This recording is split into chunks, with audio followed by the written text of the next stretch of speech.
ପିଲାମାନେ ତୁମମାନଙ୍କୁ ମୋର ଓଡ଼ିଆ ସାହିତ୍ୟ ଏବଂ ବ୍ୟାକରଣ ଚ୍ୟାନେଲକୁ ସ୍ୱାଗତ।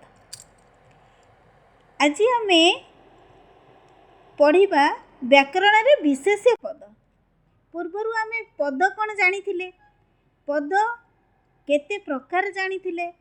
ପଦ ହେଉଛି 5 ପ୍ରକାର: ବିଶେଷ୍ୟ ପଦ, ବିଶେଷଣ ପଦ, ସର୍ବନାମ ପଦ, ଅବୟ ପଦ ଏବଂ କ୍ରିୟାପଦ। ତା ଭିତରୁ ଆଜି ମୁଁ ଆଲୋଚନା କରିବି ବିଶେଷ୍ୟ ପଦ। ବିଶେଷ୍ୟ ପଦ କ'ଣ? ନା, ପ୍ରତ୍ୟେକ ନାମବାଚକ ଶବ୍ଦ ଯେତେବେଳେ ବାକ୍ୟରେ ବ୍ୟବହୃତ ହୁଏ ତାକୁ ଆମେ ବିଶେଷ୍ୟ ପଦ ବୋଲିକିରି କହିବା, ବା ପ୍ରତ୍ୟେକ ନାମବାଚକ ଶବ୍ଦକୁ ବିଶେଷ୍ୟ ପଦ କୁହାଯାଏ।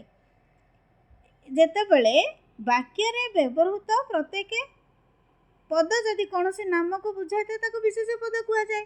ସେଇଭଳିଆ ଯେଉଁ ଶବ୍ଦ କୌଣସି ବ୍ୟକ୍ତି, ପଶୁ, ବସ୍ତୁ, ପକ୍ଷୀ, ସ୍ଥାନ, ଗୁଣ ଇତ୍ୟାଦିର ନାମକୁ ବୁଝାଇଥାଏ ତାକୁ ଆମେ ବିଶେଷ୍ୟ ପଦ ବୋଲିକିରି କହିବା। ମୁଁ ତୁମମାନଙ୍କୁ କହିଲି ଯେ ବିଶେଷ୍ୟ ପଦ କାହାକୁ କୁହାଯାଏ, ଆଉ ଏଗୁଡ଼ିକ ତୁମେ ଭଲକିରି ମନେ ରଖିବ। ଦେଖ ପିଲାମାନେ, ବିଶେଷ୍ୟ ପଦକୁ ଆମେ ସାଧାରଣତଃ ବିଭାଗ ଅନୁସାରେ 2 ଭାଗରେ ବିଭକ୍ତ କରିବା। କ'ଣ? ନା, ମୂର୍ତ୍ତ ଆଉ ଅମୂର୍ତ୍ତ। ମୂର୍ତ୍ତ କ'ଣ? ନା, ଯେଉଁ ବିଶେଷ୍ୟ ପଦକୁ ଦେଖି ହୁଏ, ଛୁଇଁ ହୁଏ ତାକୁ ଆମେ ମୂର୍ତ୍ତବାଚକ ବିଶେଷ୍ୟ ବୋଲିକିରି କହିବା।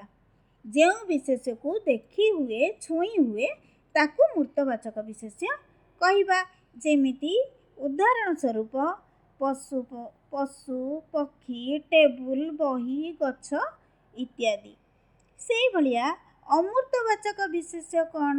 ନା, ଯେଉଁ ବିଶେଷ୍ୟକୁ ଦେଖି ହୁଏ ନାହିଁ, ଛୁଇଁ ହୁଏ ନାହିଁ, କେବଳ ଅନୁଭବ କରିହୁଏ ତାକୁ ଆମେ ଅମୂର୍ତ୍ତବାଚକ ବିଶେଷ୍ୟ ବୋଲି କହିବା।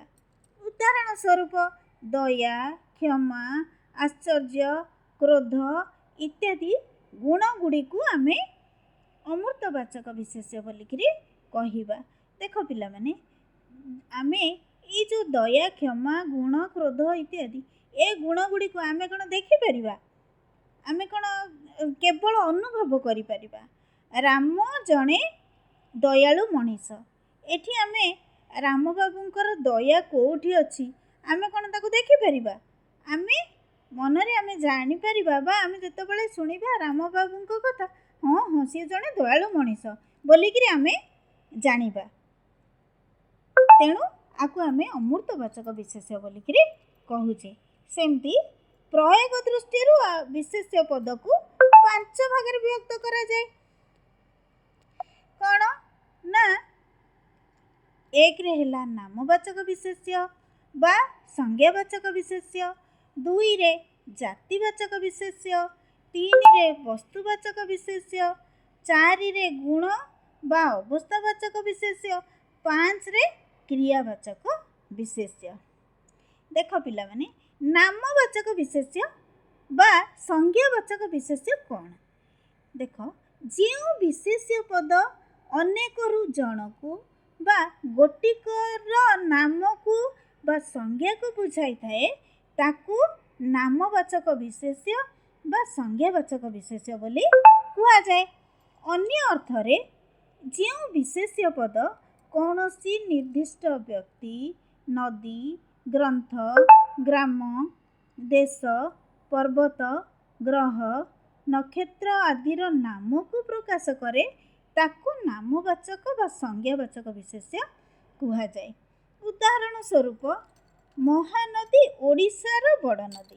ଏଠି ମହାନଦୀ ଏକ ନଦୀର ନାମ। ସେମିତି ଜୟଦେବ ଗୀତ ଗୋବିନ୍ଦ ରଚନା କରିଥିଲେ। ଜୟଦେବ ଜଣେ ବ୍ୟକ୍ତିର ନାମ, ଆଉ ଗୀତ ଗୋବିନ୍ଦ ଗୋଟେ ଗ୍ରନ୍ଥର ନାମ। ସେଇଭଳିଆ ଭାରତ ଏକ ଶାନ୍ତିପ୍ରିୟ ଦେଶ। ଏଠି ଭାରତ ଏକ ଦେଶର ନାମ। ତେଣୁ ଇଏ ହେଉଛି नामवाचक विशेष्य। जातिवाचक विशेष्य कौन ना कौनसी पद एक गोष्ठी समूह बा जाति को बुझाइले ताकू जातिवाचक विशेष्य कुहा जाए।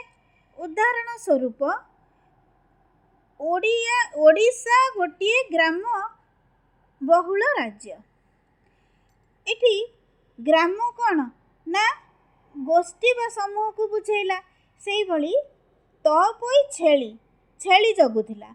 छेली कौन पशु जाति की छेली जाति को बुझेला। तापरे देख पिला माने वस्तुवाचक विशेष्य कौन जो विशेष्य पद कौनसी वस्तुर नाम को बुझाए ताकू वस्तुवाचक विशेष्य कुहा जाए। अन्य अर्थरे कौनसी वस्तु को टिकी टिकी करी काटी देले जदि तार से पूर्व रूप बा पूर्व स्वरूप रहे ताकू आमे वस्तुवाचक विशेष्य कहिबा। जेमती उदाहरण स्वरूप माटी होची वस्तु किंतु माटी रू तैयारी हांडी होची गोटे जाति हांडी जाति। सेई भलिया काठर मूल्य अदरदर हेलानी। एठी काठ होची वस्तुवाचक विशेष्य। वाक्य रे जेतेबेले काठर मूल्य अदरदर हेलानी एठी काठ होची हमर वस्तुवाचक विशेष्य। सेमती राम सुना किनिबा पई जाइछि। एठी राम सुना किनिया पई जाइछि। सुना एठी वस्तुवाचक विशेष्य। बुझियला पिला माने। सेई भलिया गुणवाचक बा अवस्थावाचक विशेष्य। वाक्य रे जे विशेष्य पद कौनसी निर्दिष्ट गुण अथवा अवस्थार नाम को बुझाए ताहाकू गुणवाचक अथवा अवस्थावाचक विशेष्य कुहा जाए। उदाहरण स्वरूप राम बाबूंको झीटी बेस नम्र। नम्र एठी कौन ना तार गुण। सेई भलिया साधुता एक उत्तम गुण अटे। एठी कौन गुण होची साधुता। मनीष सबुठारु बुद्धिमान अटे। एठी बुद्धिमान होची तार कौन तार गुण। मनीषर गुण होची बुद्धिमान बा मनीष जेते अछंती संसार रे सबुठारु मनीष होची बुद्धिमान। तेणु एठी मनीषर गुण होची बुद्धिमान। से क्रियावाचक विशेष्य जो विशेष्य पद गुड़िक कौनसी निर्दिष्ट क्रिया बा कार्यर नाम को बुझाए ताकू क्रियावाचक विशेष्य कुहा जाए। उदाहरण स्वरूप प्रत्येक दिन चलिबा उचित। एठी चलिबा कौन ना चलिबा होची क्रिया। क्रियापद एठी चलिबा। सेमती माधवी पहरुची। एठी कौन पहरिबा होची पहरुची क्रियापद। सेमती पहरिबा भल अभ्यास। एठी पहरिबा होची क्रियापद। से भलिया केउ पद को विशेष्य पद कुहा जाए ना प्रत्येक नामवाचक पद को विशेष्य पद कुहा जाए। विशेष्य पद केते प्रकार रो विशेष्य पद होची 5 प्रकार रो। गोटी गुणवाचक विशेष्य पदर उदाहरण दियो। अहंकार क्रोध होची 2टी विशेष्य पदर उदाहरण। जातिवाचक विशेष्य कौन ना कौनसी पद एक निर्दिष्ट जाति गोष्ठी बा समूह को बुझाइले ताकू जातिवाचक विशेष्य कुहा जाए। सेई भलिया वस्तुवाचक विशेष्य काहाकू कुहा जाए ना जो विशेष्य पद कौनसी वस्तुर नाम को बुझाए ताकू वस्तुवाचक विशेष्य कुहा जाए। पिला माने मु आज विशेष्य पद विषय रे संपूर्ण आलोचना कली। तुमे माने पढ़िब भल कि मन रखिब एवं मो चैनल टी तुम मानकु जदि भल लागुथाए ताहेले लाइक शेयर सब्सक्राइब निश्चय करिब। तुम मान सांग मानक पाखकु निहाती शेयर करिब। आउ आज एतिकी रे मो क्लास टी रखुची।